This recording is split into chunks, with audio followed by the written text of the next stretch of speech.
Hi, this is Marina from Darkstar Astrology, bringing you the full moon in January on the 17th, and it will be at 27 degrees of Cancer. It will be trine Ceres and the North Node. Ceres is conjunct the North Node at the moment. It will be conjunct the fixed star Procyon, the little yappy dog in Canis Minor. The tarot card I'll be talking about is the Four of Cups, and the healing crystal is selenite. So what's this moon all about? Well, obviously moon in Cancer is very powerful because it rules Cancer. Now this decan though is even more emotional. So what are we going to get? 2 weeks of volatile moods, but also extreme passion and intuition. Inside there may be a tempest raging, but we will learn to display a neutral mask on top of it. And if we're bitten at this time by any emotional, romance, whatever, we will become not twice, but thrice shy. So inside Moon Cancer 3, the twins are playing a tug of war constantly. So you might find it hard to make a decision because there's a lot of sidereal constellation of Gemini in Cancer Decan 3. So it kind of acts like a merging of Cancer and Gemini, really. So the jump between playing the angel and the devil can be pretty stark too at this full moon, and it often means making the best of a reckless choice we made while we were in devil mode. So because of these impulse quote unquote buys, this moon could make us tolerate behaviour that we might otherwise have found reprehensible. It can make those touched by this full moon appear to be doormats. However, make no mistake, if you betray anyone at this full moon, they will show you their very, very dark side. So yeah. So this style of revenge that comes with Moon Cancer Decan 3 comes right out of the blue, and it can be totally out of character. And the moon is very strong in this decan in terms of attracting luxury and a comfortable life. And another feature of this Cancer moon energy that it helps us devote time, energy and resources to and direct them towards the family unit. And this investment pays off in the future when our loyalty is paid back tenfold. So have patience with this full moon. The aspect is trine Ceres. This is the Persephone Demeter archetype. So it actually means it's very auspicious. It gives us the ability to bounce back from tragedy. If our fortunes fluctuate from one extreme to the other, we will be able to take it all in our stride and see the funny side. So a sense of humour will get us out of the stickiest of situations at this full moon. But as Ceres is a dark goddess, it can also give a dark edge to the comedy as well. And the full moon, trine Ceres, brings together the two mother archetypes in a way that is incredibly fertile and nurturing, but there is a budding urgency and a slight desperation about it. The mothering could be too cloying, sentimental and smothering, especially since this is a Cancer moon.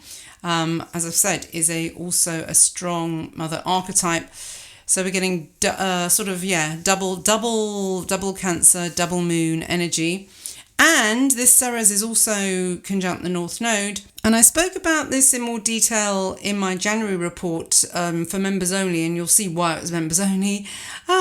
So Ceres is associated with child abuse and abduction, not to mention narcissistic personality disorder and gaslighting, which is rampant right now. 99% of humanity is like an innocent child trusting the psychopathic 1% of enslavers. But right now the percentage does feel to me like it's more like 10%. Very plutonic at times. But they get away with it because of those who enable the tyranny, frightened to go against the mainstream. So at this full moon, this full moon does provide healing to anything that feels invasive or penetrating. Do you get me? Of course, can't directly say exactly what I mean.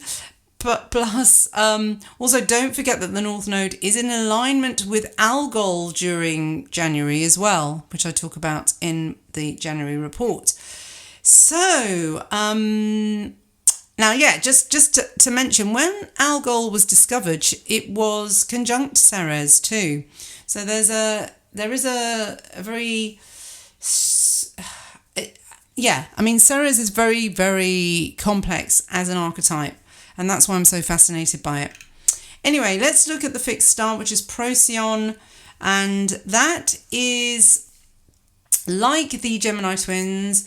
It has very mixed reviews. It is regarded as highly fortunate, while at the same time being crafty and violent. The little dog seems to be lucky despite its hot yapping temper though, and Procyon is described as being petulant, saucy and giddy. It can be brave but extremely impulsive, rushing into calamity without thinking. They are real daredevils and think they're indestructible, but maybe they are, since the star is supposed to give wealth, fame and good fortune. So Procyon is like that annoying small dog that thinks it's a Doberman. It will skip around a great lanky dog and confuse the hell out of it. It's a high-risk strategy perhaps, but you can't help admiring the little smart-ass. Procyon is geek power at its very best. So the lesser dog rides the constellation of the Unicorn and looks pretty grand in the sky. This helps Cancer Decan 3 gain position by making all the right connections in the right places. So you can see it is kind of quite mercurial, I'd say, in its energy as well. Procyon gives drive and a good sharp mind. Linked with positive stellar bodies, success is made greater, but the native, in order to avoid a fiasco, has always to take care not to be imprudent. So, yeah. So I think with Procyon, I feel like more and more yappy little dog type journalists will feel their consciousness biting them. So it may push them to speak out more against the coronation agenda. And I love that term. And I stole it from a YouTube video called The Pandemic is a Prism. So yeah, you can look it up. There is an interpretation for Moon, specifically on Procyon, and Robson says it's occult interests, restless, never remains long in one place, quarrels with friends, partners and employees. And Bernadette Brady says it's subject to mood swings, shifts in likes and dislikes, difficulties in maintaining friendships, and sudden highs and lows in people's feelings. So, I mean, this is also, when she says people's, it's kind of like the collective too. Yeah, so it looks like even though this is supposed to be a fortunate mood, the same thing, I think it looks like it's very quarrelsome and, bickering, that kind of thing, especially with the dog. So, and both of those meanings are, difficulties with friendships as well. So if you have this moon aspecting any of your major planets like the ascendant exactly, or the sun and the moon, yeah, you could experience that side of it. So yeah, Procyon has a very mercurial type of energy. And the thing is, both Mercury and Venus are retrograde during this full moon. Gosh, when does Mercury go retrograde? Oh, I didn't realise. In a week's time, January the 14th, it goes retrograde. Now, the thing with retrogrades, which I don't really hear other people really talk about, but this is my theory anyway, is that I think instead of making them... I mean, it's an illusion that they go retrograde anyway in the sky. But one thing that is common to all retrogrades is they slow down. I mean, with the personal planets, they don't normally spend so much time in a sign. So I do think that they work more like outer planets, and that makes them more important because they're not so transient. So with Mercury and Venus, then they're acting like outer planets, and the higher octave of Venus is Neptune. So I think that Venus does act more like Neptune when it's retrograde, but it does have, I mean, this time it's definitely more Plutonic because it's got the Pluto conjunction as well. And the higher octave of Mercury definitely is Uranus. It's definitely got that kind of volatile energy as well. So it's more like fireworks. So I don't know whether the retrograde brings out the worst in the planets, but I definitely think it intensifies the energy. And it's really up to us whether we use them for good or ill. Just think of them really as very sharp weapons. Now, the tarot card associated with this decan is the Four of Cups. So it's a weird one, because with all this kind of volatile energy, then you've got this boring card, the card of boredom and apathy. But it also is the card of daydreaming and fantasizing as well. With all the retrogrades as well, I think there is definitely a high element of fantasy, but also creativity, of course. So it's good for creativity and art, but maybe not so much for being realistic about things. And certainly, if you're going to be trying to do something that it involves being very clear-minded and being very hard-nosed business type of energy, I think during this full moon it's really not for that. It's about chilling, and it's about being artistic and tapping into intuition, really. So, I mean, I think maybe the card just describes that it's a longing for the dramatic mood swings that you get in this decan.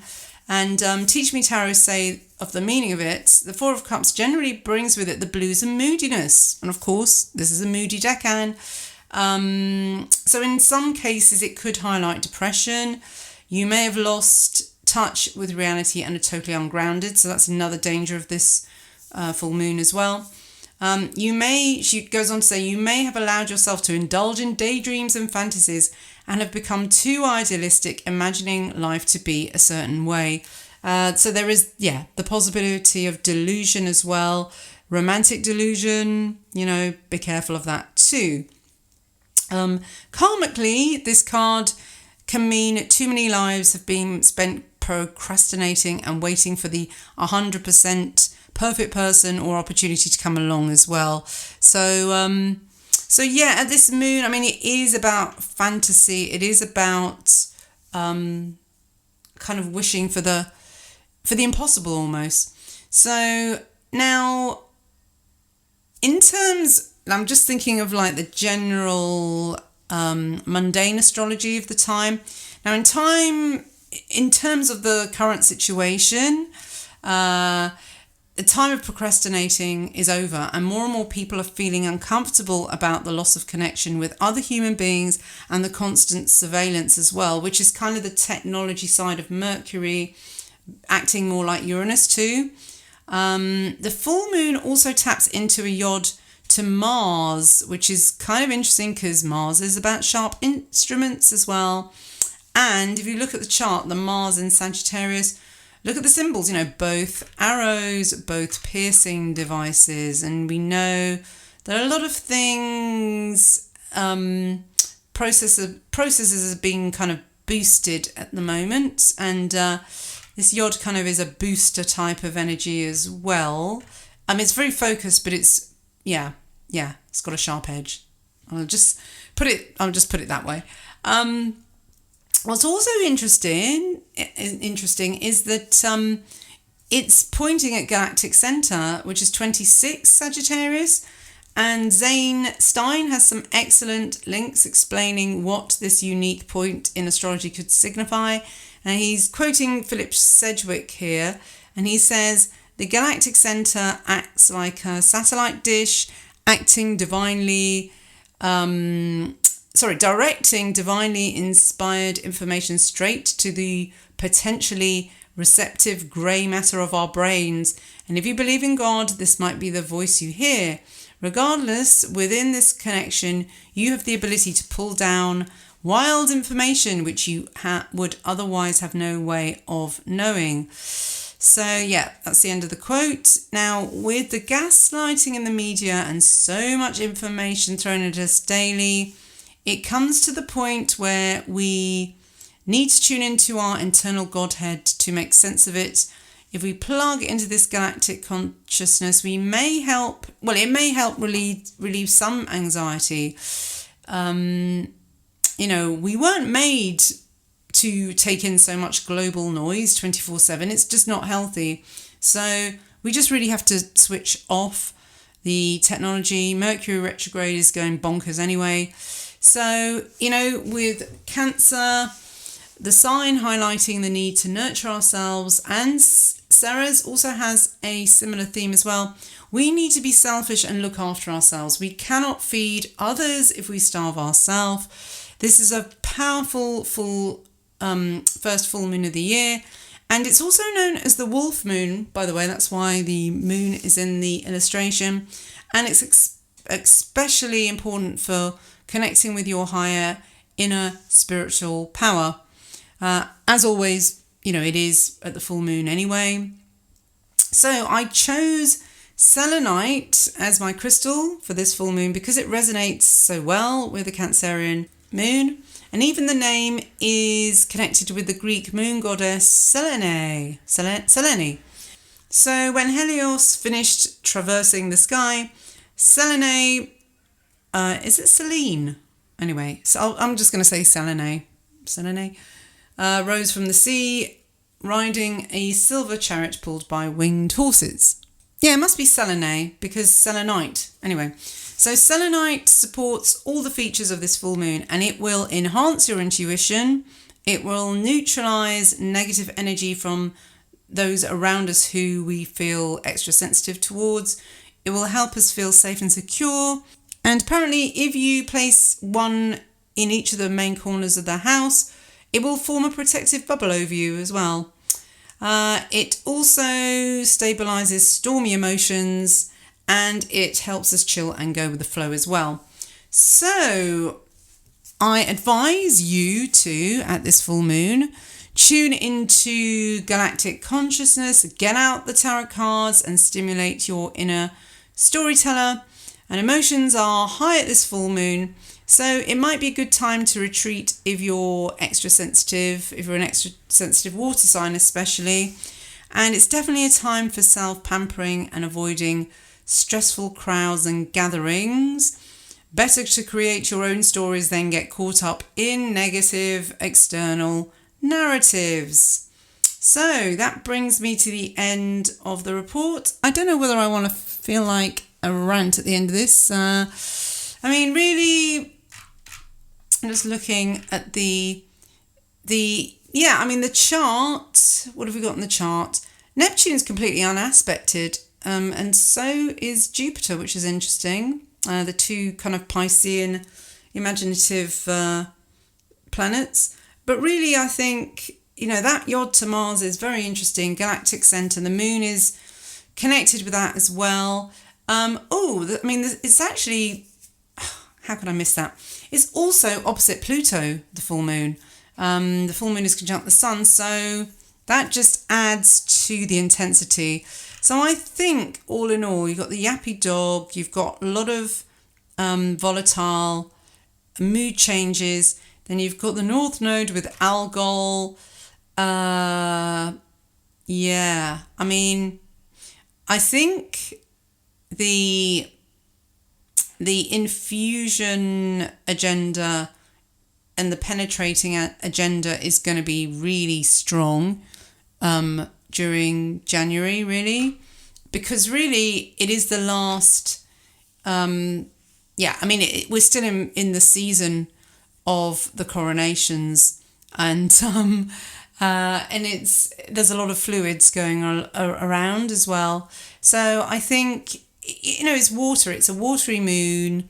A lot of people will be full of snot as well. So I think there's going to be a very big, a heightened push towards that, towards the penetration of the Mars Sagittarius, and just have to be strong and not be swayed, because I think a lot of people might be sort of switching or going from one extreme to the other with this. They may be, swinging from like, oh my God, I want to travel. I don't know. I think it'll be very hard to stand your ground, because I think there's going to be a lot of financial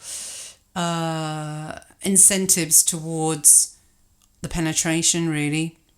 Yep. Okay. So I think I'll leave it there. 20 minutes. That's a good amount of time. So just a bit of shilling now. I don't think I'm ever going to be able to have ads back on my YouTube channel, and don't blame me if they put them on. It's not my fault. It's beyond my control. But it would really help the channel if you took a look at my Redbubble store, where you can find this design on loads of different things, and also you can buy it as a print on Etsy. I'll leave the links below. So thanks so much for listening. Take care. All the best. Bye-bye.